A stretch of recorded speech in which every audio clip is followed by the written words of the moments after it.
BSc first year के second semester mathematics के एक और लेक्चर में आप सभी प्यारे बच्चों का स्वागत करता हूं।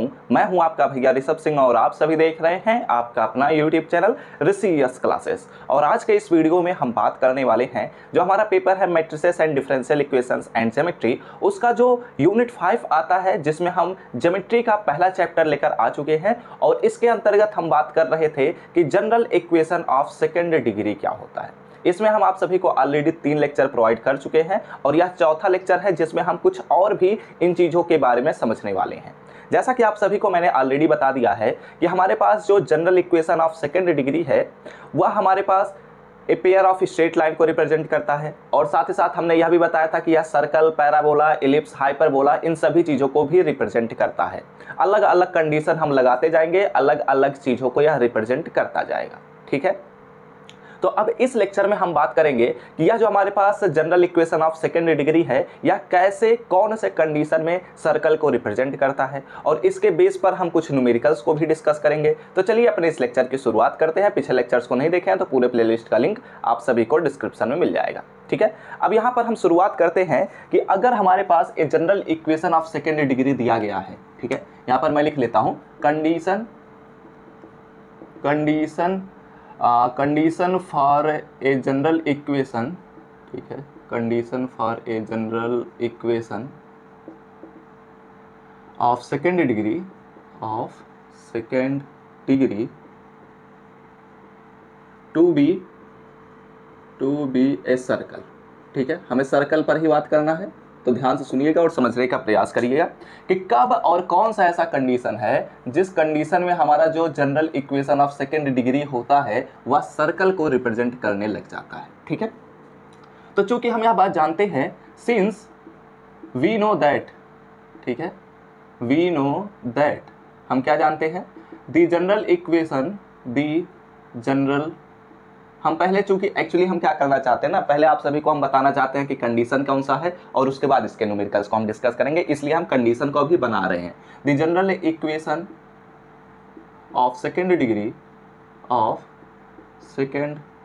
डिग्री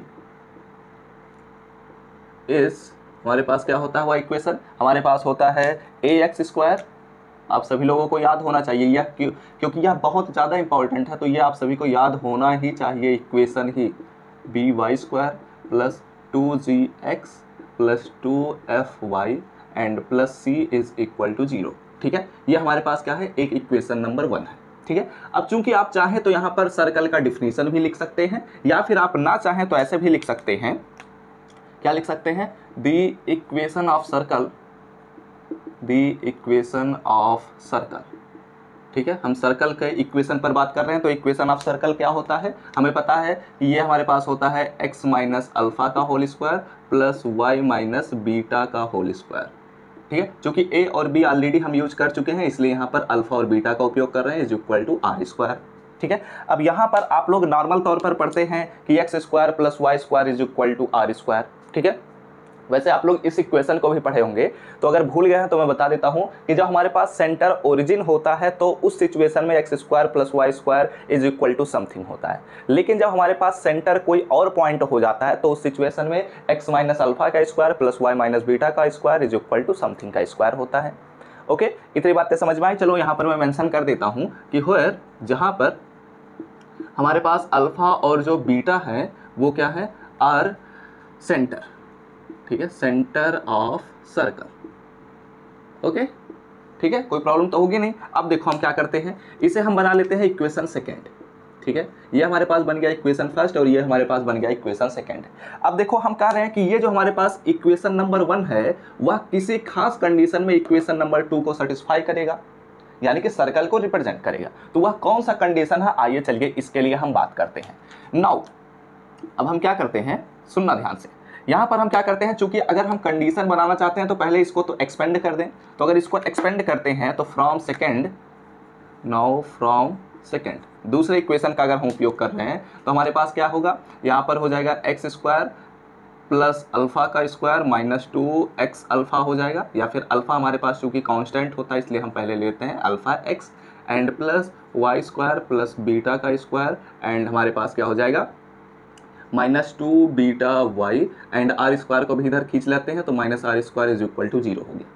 ठीक है, अब यहाँ पर अगर इसको और सिंप्लीफाई कर देते हैं और एक्स स्क्वायर प्लस बीटा का x square plus y square and यहाँ पर हमारे पास क्या होगा, यहाँ पर हम लिख लेते हैं ये टर्म हो गया, ये टर्म हमारे पास कहीं दिख नहीं रहा तो ये टर्म ऐसे लिख दिया मैंने बी वाई स्क्वायर, तो वाई स्क्वायर भी आ गया एंड यहाँ पर हमारे पास 2gx लिखा हुआ है। ठीक है, तो x वाला टर्म हमें लिखना पड़ेगा तो यहाँ पर लिख देता हूँ तो -2 अल्फा एक्स एंड हमारे पास क्या है y वाला टर्म है तो ये y वाला टर्म यहाँ पर है -2 बीटा वाई एंड हमारे पास ये कांस्टेंट टर्म है, यहाँ पर कांस्टेंट टर्म आ रहा है तो ये हमारे पास कांस्टेंट टर्म है प्लस अल्फ़ा का स्क्वायर प्लस बीटा का स्क्वायर और माइनस आर का स्क्वायर इज इक्वल टू 0। ठीक है, अब हम क्या करते हैं, इन दोनों को कंपेयर कर लेते हैं। अब जब हम कंपेयर करेंगे तो यहाँ से हमें क्या पता चलेगी, इसे हम बना लेते हैं इक्वेशन नंबर 3। यहाँ पर जब हम कंपेयर करेंगे इक्वेशन फर्स्ट और इक्वेशन सेकंड को, ठीक है, equation first and equation third हमें करना है ना, तो equation first and equation third से अगर हम बात करेंगे तो अगर देखा जाए तो a का वैल्यू हमारे पास 1 के बराबर है और यहाँ पर अगर ध्यान से देखा जाए तो a का वैल्यू हमारे पास क्या है 1 है। ठीक है, और यहाँ पर एक्स वाई वाला टर्म कहीं पर देखने को नहीं मिल रहा है तो इसलिए हमारे पास जो h का वैल्यू होगा वह क्या होगा 0 होगा। और अगर ध्यान से देखा जाए तो b का वैल्यू हमारे पास कितना है 1 के बराबर है। ठीक है, तो यानी कि यह बात ध्यान से सुन लेना कि हमारे पास जो a होगा और जो हमारे पास b होगा वो एक दूसरे के बराबर ही होंगे हर एक सर्कल के लिए और ये हमेशा नॉट इक्वल टू 0 होंगे। ठीक है, इस बात का खास ध्यान में रखना है। ये हमारे पास एक कंडीशन बना कि हमारे पास a और b हमेशा बराबर होंगे और वो कभी भी 0 के बराबर नहीं हो सकते, क्योंकि अगर 0 के बराबर हो गए तो एक्स स्क्वायर और वाई स्क्वायर के टर्म तो गायब हो जाएंगे। तो लेकिन हमें पता है कि सर्कल में हमारे पास एक्स स्क्वायर और वाई स्क्वायर आने ही आने हैं। ठीक है, और हमारे पास दूसरा कंडीशन क्या है, ये हमारे पास जो h है वो क्या है 0 के बराबर है। ठीक है, क्योंकि यहाँ पर अगर ध्यान से देखा जाए तो सर्कल का जो इक्वेशन है इसमें x और y के टर्म कहीं भी देखने को नहीं मिल रहा है। ओके, और ये हमारे पास जो बना हुआ कंडीशन है यही कंडीशन कहलाता है कि condition for a general equation of second degree to be a circle. Okay, अब ध्यान से सुन लो, आप सबके मन में सवाल उठ रहा होगा कि sir g a b h को कंपेयर कर दिए, जी एफ सी को क्यों नहीं कर रहे हैं। तो देखो बच्चों, सी तो हमारे पास एक कांस्टेंट है और यह भी वैल्यू हमारे पास कांस्टेंट ही होगा, तो इसको कंपैरिजन करने से कुछ भी मतलब नहीं निकल रहा है। ठीक है, ये दोनों एक दूसरे के बराबर ही होंगे, यहाँ से हमें बस वैल्यू पता चलेगी कि सी का वैल्यू क्या है। ठीक है, ऐसा ही एफ का भी वैल्यू अगर हम देखेंगे तो यहाँ पर बीटा के बराबर होगा। ठीक है, तो बीटा का माइनस बीटा के बराबर होगा, तो बीटा का वैल्यू यानी कि एफ का वैल्यू अगर हमें पता करना है तो उस सिचुएशन में हम बात कर सकते हैं, लेकिन हमें एफ का वैल्यू नहीं पता करना, हमें तो कंडीशन देखना है ना कि किस कंडीशन में हमारा सर्कल बनेगा। ऐसे ही जी का भी देखेंगे तो जी का वैल्यू हमें बस पता चलेगा, लेकिन हमें यह नहीं पता चलेगा कि जी का क्या कंडीशन है, ऐसा कुछ नहीं है। ठीक है, कंडीशन तो यही बस दो टर्म दे रहे हैं कि अगर a और b बराबर हुए और वो 0 के बराबर नहीं हुए तो इस सिचुएशन में हम कहेंगे कि ये जो हमारे पास इक्वेशन दिया गया है वह सर्कल को रिप्रेजेंट अभी कर सकता है, लेकिन जब h इज इक्वल टू 0 भी हो गया तब इस सिचुएशन में हम कहेंगे कि यह सर्कल को रिप्रेजेंट कर रहा है। ठीक है, इतनी बातें समझ में आई। अब चलो यहाँ पर मैं लिख देता हूँ। ठीक है, तो from first and third we see that, ठीक है, यहाँ पर मैं लिख देता हूँ वी सी दैट, हमने देखा कि हमने क्या देखा कि अगर a और b एक दूसरे के बराबर हैं जो कि 0 के बराबर नहीं है और h इज इक्वल टू 0 है, देन इस सिचुएशन में इक्वेशन ऑफ सेकेंड डिग्री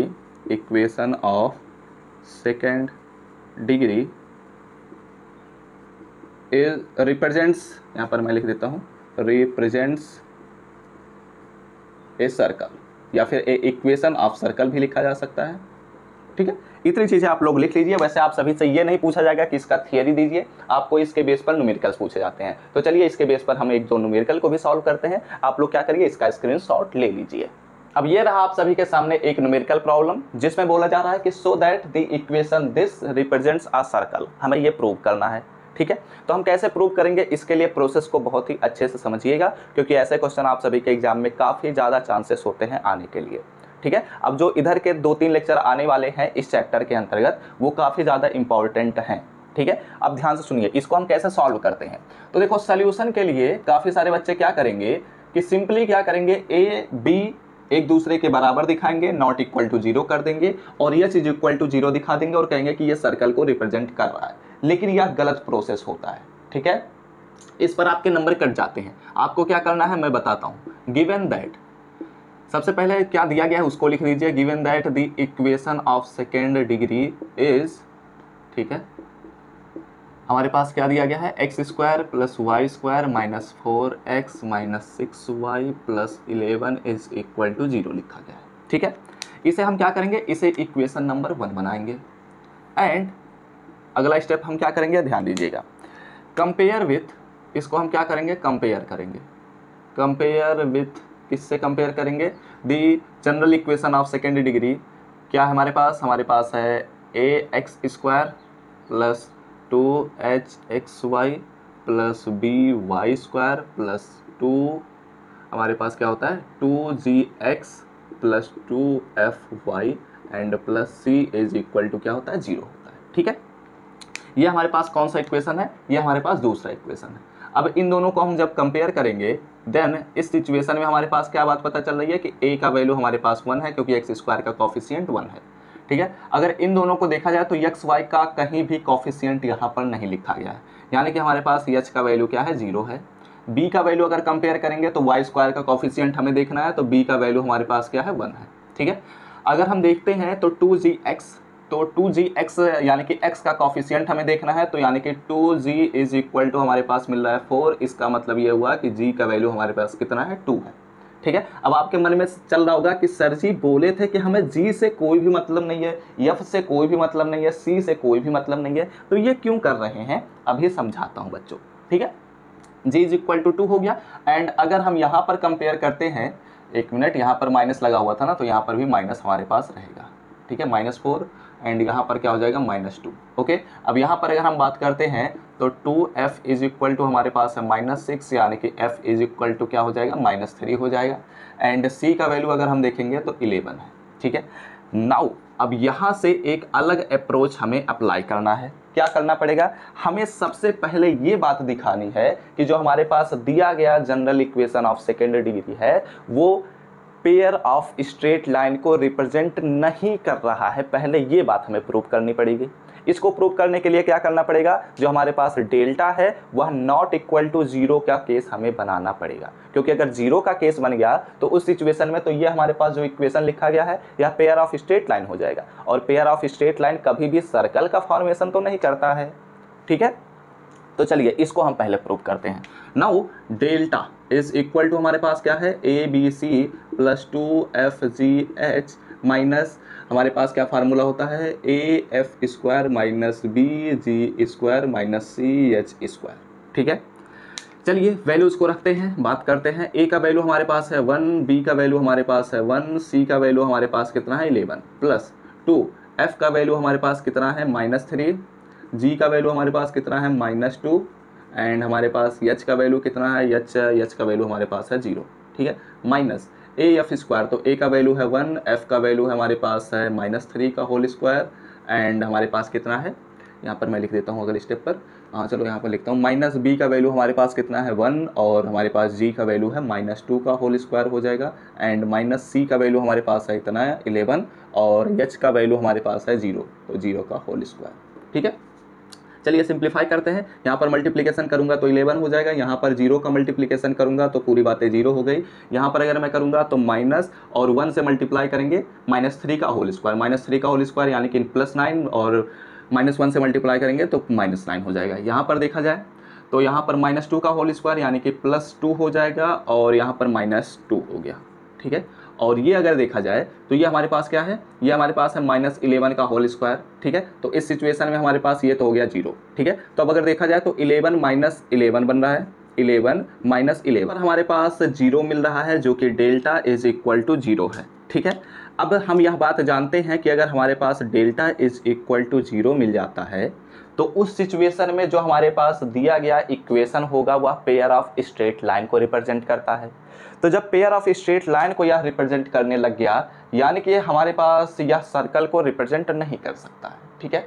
या तो इस क्वेश्चन में कुछ मिस्टेक दे दिया गया है या फिर इस क्वेश्चन को पूरी तरीके से सही से बनाया नहीं गया है बुक में। ठीक है, तो फिलहाल देखते हैं कि यहाँ पर क्या मिस्टेक होगा। एक्चुअली क्या है कि यहाँ पर हमें प्रूव करना था कि सर्कल है, लेकिन हम तो देख रहे हैं कि हमारे पास स्ट्रेट लाइन मिल रहा है, यानी कि इस क्वेश्चन में कहीं ना कहीं मिस्टेक है या फिर हमने प्रोसेस को गलत कर दिया है। तो एक बार मैं चेक कर लेता हूँ, रिकैप देखते हैं। ए का वैल्यू तो हमारे पास 1 है, एच का वैल्यू हमारे पास है 0, बी का वैल्यू है 1, और अगर हम g का वैल्यू बात करते हैं तो -4 2g is equal to -4, g is equal to -2 हो गया, या फिर इक्वल टू -3 हो जाएगा, c का वैल्यू 11 हो जाएगा। वैल्यूज़ को रखेंगे तो a का वैल्यू है 1, b का वैल्यू है 1, c का वैल्यू है 11 एंड +2, h की वजह से ये सभी तो 0 हो जाएगा, इस पर हमें बात करनी नहीं है। -a का वैल्यू है 1, f का वैल्यू है -3 का होल स्क्वायर, एंड ये भी हमारे पास सही है। तो एक सेकेंड, यहाँ पर हमने क्या मिस्टेक कर दिया है। ठीक है, यहाँ पर देखते हैं क्या मिस्टेक हुआ है। यहाँ पर 11 हो गया और यहाँ पर हमने ये 0 किया, ये हमारे पास क्या होगा +9 और 1 से मल्टीप्लाई हुआ तो -9 हो गया। यहाँ पर अगर हम करेंगे तो -2 का होल स्क्वायर यानी कि हो जाएगा +4। ठीक है, और यहाँ पर हमारे पास होगा -4। ठीक है, चलो अच्छा हुआ पकड़ लिया, नहीं तो काम गड़बड़ हो जाता। ठीक है, यहाँ पर अब क्या मिलेगा, 9 4 13 तो -13 हो गया, यानी कि इस सिचुएशन में हमारे पास जो डेल्टा है वह 0 के बराबर नहीं है। ठीक है, चलो अच्छी बात है। Delta is equal to -2 which is not equal to 0। ठीक है, तो इस सिचुएशन में हम कह सकते हैं, क्या कह सकते हैं कि जब डेल्टा नॉट इक्वल टू 0 मिल गया, इस सिचुएशन में हम कह सकते हैं कि इक्वेशन फर्स्ट है। ठीक है, equation first can not represent a pair of, ठीक है, ए पेयर ऑफ लाइंस। ठीक है, यह हमारे पास पेयर ऑफ लाइंस को रिप्रेजेंट नहीं कर पा रहा है। एंड अगर बात किया जाए बट, यहाँ पर मैं लिख देता हूँ but a is equal to b, अगर हम बात कर रहे हैं a is equal to b which is equal to 1 which is not equal to 0, और यही तो हमारे पास कंडीशन था कि a और b बराबर होने चाहिए, लेकिन a और b 0 के बराबर नहीं होने चाहिए। ठीक है, एंड साथ ही साथ अगर देखा जाए तो यस इज इक्वल टू हमारे पास 0 भी है। ठीक है, तो इस सिचुएशन में हम कह सकते हैं this is the condition of, ठीक है, this is the condition of, किसका है, कंडीशन ऑफ सर्कल। ठीक है, हेंस इस वजह से हम कह सकते हैं, क्या कह सकते हैं कि equation first represents a pair, represents A circle. ठीक है, क्या कर रहा है, यह एक सर्कल को रिप्रेजेंट कर रहा है। ऐसा ही आप सभी को एग्जाम में करने भी हैं क्वेश्चंस को। आपको सबसे पहले यह दिखाना है कि डेल्टा का वैल्यू 0 के बराबर नहीं है, सबसे पहला कंडीशन। फिर उसके बाद आप इस कंडीशन पर बात करेंगे। ठीक है, काफी सारे बच्चे क्या करते हैं, डायरेक्ट इस कंडीशन पर बात करते हैं, यहाँ के बाद ये जो वैल्यूज लिख लेते हैं, फिर उसके बाद ये कंडीशन बात करने लग जाते हैं, जबकि डेल्टा को छोड़ देते हैं। कई बार क्या होता है कि डेल्टा का वैल्यू 0 के बराबर आ जाता है, तो उस सिचुएशन में तो सर्कल रिप्रेजेंट नहीं कर सकता ना।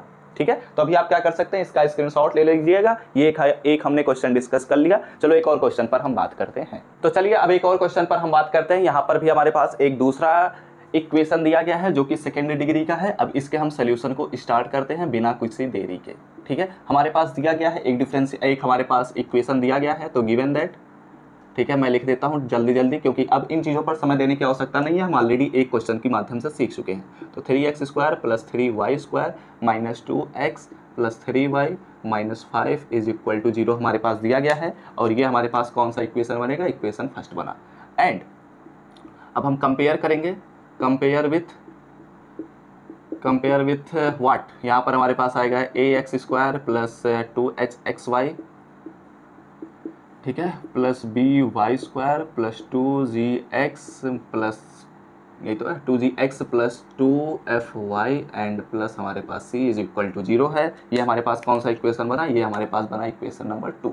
अब हम क्या करेंगे, इन दोनों का जब कंपेयर करेंगे तो उस सिचुएशन में a का वैल्यू हमारे पास है 3, h का वैल्यू कहीं दिख नहीं रहा है, तो h का वैल्यू हमारे पास 0 हो गया, b का वैल्यू अगर देखा जाए तो 3 हो गया, एंड अगर g का वैल्यू देखा जाए तो यहाँ पर है 2g इज इक्वल टू -2। ठीक है, तो इस सिचुएशन में क्या होगा, g इज इक्वल टू -1 मिल रहा है। ठीक है, समझ रहे हैं इस बात को। और यहाँ पर अगर f का वैल्यू देखा जाए तो 2f इज इक्वल टू है 3, और इस सिचुएशन में f का वैल्यू क्या हो जाएगा, 3/2 हो जाएगा। एंड अगर c का वैल्यू देखा जाए तो c का वैल्यू है हमारे पास -5। ओके, इतनी बातें समझ में आई, कोई प्रॉब्लम नहीं होगी, ठीक है। तो जब c का वैल्यू हमारे पास है -5, अब यहां पर हम क्या करेंगे, सबसे पहले नाउ हमें चेक करना है डेल्टा का वैल्यू कितना होगा। तो डेल्टा का फार्मूला होता है ABC/2FGH, ठीक है। फार्मूला हमेशा याद रखना, 2FGH minus AF² minus BG² CH², ठीक है। अगर याद करने का ट्रिक समझना चाहते हो तो ऐसे लिख लो ABC प्लस 2FGH, ठीक है। ABC प्लस बचा क्या, F बचा, G बचा, H बचा। मतलब पहले आपको क्या करना है, इधर से चलना है, उसके बाद आपको इधर से चलना है, फिर उसके बाद क्या करना है, A को पकड़ना है, F को पकड़ना है, उनका मल्टीप्लिकेशन करना है, और F के सामने 2 लिखा गया है तो उसका स्क्वायर कर देना है, फिर B को पकड़ना है, G को पकड़ना है, B का मल्टीप्लिकेशन G में करना है, और चूंकि सामने 2 लिखा गया है तो उसका स्क्वायर कर देना है, माइनस C बचा है, H बचा है, सामने 2 लिखा गया है इसलिए CH² लिख देना है, ठीक है। ऐसे फार्मूले को याद कर सकते हैं। A का वैल्यू हमारे पास कितना है 3, B का वैल्यू हमारे पास कितना है, B का वैल्यू है 3, एंड हमारे पास C का वैल्यू कितना है -5, ठीक है, प्लस 2, F का वैल्यू हमारे पास कितना है, F का वैल्यू हमारे पास है 3/2, एंड अगर G का वैल्यू बात किया जाए तो हमारे पास है -2, एंड H का वैल्यू हमारे पास है 0। एंड उसके बाद हम क्या बात करेंगे, तो माइनस हमारे पास आएगा, A का वैल्यू हमारे पास कितना है, A का वैल्यू है 3, F का वैल्यू है 3/2 का होल स्क्वायर हो जाएगा, माइनस B का वैल्यू हमारे पास है 3 और हमारे पास B हो गया। G का वैल्यू कितना है, G का वैल्यू हमारे पास है -1 का होल स्क्वायर, ठीक है। मिस्टेक है क्या कहीं, G का वैल्यू हमने शायद गलत रख दिया, यहाँ पर G का वैल्यू है -1, ठीक है, और F का वैल्यू हमारे पास कितना है 3/2, सही है। एंड अगर हम बात करते हैं तो C का वैल्यू हमारे पास कितना है -5, एंड हमारे पास H का वैल्यू कितना है, तो H का वैल्यू है 0, ठीक है। अब सिंप्लीफाई कर लेते हैं, तो जब हम सिंप्लीफाई करेंगे तो ये 5 3 15 3 45 माइनस हो गया 45, ठीक है। अगर इस पर हम बात करते हैं ये 0 हो गया, अगर इस पर हम बात करते हैं तो माइनस हो गया, और 3 त्रिक का 9, 9 त्रिक 27, 27/2 हो जाएगा, ठीक है। 3 त्रिक का 9, त्रिक 27/2 हो जाएगा, और यहाँ पर अगर बात करते हैं तो यहाँ पर हो जाएगा +1 और -3 हो जाएगा, ठीक है। तो यहाँ पर हो गया 27/2 और यहाँ पर हो गया -3, ये 0 हो गया। अब इसको अगर हम सॉल्व करते हैं, ठीक है, तो चाहे जैसे भी हम सॉल्व कर लेते हैं, चलो मैं सॉल्व कर ही लेता हूँ। 45 दूना 90 हो जाएगा, तो -90 + 27 और -6/2 हो जाएगा 2, ठीक है। अगर इसको हम सिंप्लीफाई करते हैं तो एडिशन कर लेंगे, तो 7 6 हमारे पास 13 हो जाएगा, तो 3 हासिल आया 1, 9 और 2 11, 11 1 12, ठीक है। तो यहाँ पर हो जाएगा -123/2, और यह डेल्टा का वैल्यू है, which is not equal to हमारे पास 0 है, ठीक है। तो यहाँ से क्या बात पता चल रही है कि जो हमारे पास डेल्टा का वैल्यू 0 के बराबर नहीं है, यानी कि यह जो हमारे पास इक्वेशन दिया गया है यह हमारे पास पेयर ऑफ स्ट्रेट लाइन को रिप्रेजेंट नहीं कर रहा है। एंड सिंस, यहाँ पर मैं लिख देता हूँ कि since delta is not equal to 0, and हमारे पास A का वैल्यू जो है वह B के वैल्यू के बराबर है, क्योंकि 3 और 3 है, ठीक है। तो A is equal to B is equal to 3 which is not equal to 0, ठीक है। और उसके बाद H का वैल्यू अगर बात किया जाए तो H का वैल्यू हमारे पास 0 है।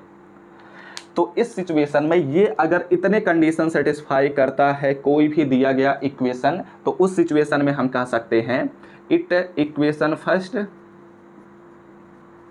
Represents a pair A circle, ठीक है, ए सर्कल। आप लोग क्या करिए, इसका स्क्रीनशॉट ले लीजिए। आप लोग समझ गए होंगे कि कैसे इस क्वेश्चन को सॉल्व किया गया है, बहुत ही आसान तरीके से, ठीक है। अब इस लेक्चर को यहीं पर हम समाप्त करते हैं। अगला जो लेक्चर आएगा उसमें हम पैराबोला, हाइपरबोला, इलिप्स, इन सभी चीज़ों पर बात करने वाले हैं, ठीक है। उनके बेस पर आप सभी को हम न्यूमेरिकल्स भी बताएंगे। तो वीडियो अच्छा लगा हो तो लाइक करिएगा, साथ ही साथ कमेंट करके बताएगा कि आप सभी को लेक्चर समझ में आया है या नहीं। अगले लेक्चर्स का नोटिफिकेशन पाने होंगे तो सब्सक्राइब करने के साथ बेल आइकन को जरूर ऑल पर सेट कर लीजिएगा। अपने दोस्तों के साथ शेयर भी कर दीजिए। पिछले लेक्चर्स को नहीं देखे हैं तो पूरे प्लेलिस्ट का लिंक आप सभी को डिस्क्रिप्शन में मिल जाएगा। तो हम सब मिलते हैं अपने नेक्स्ट लेक्चर में, तब तक पढ़ते रहिए, संघर्ष करते रहिए और सफल होते रहिए।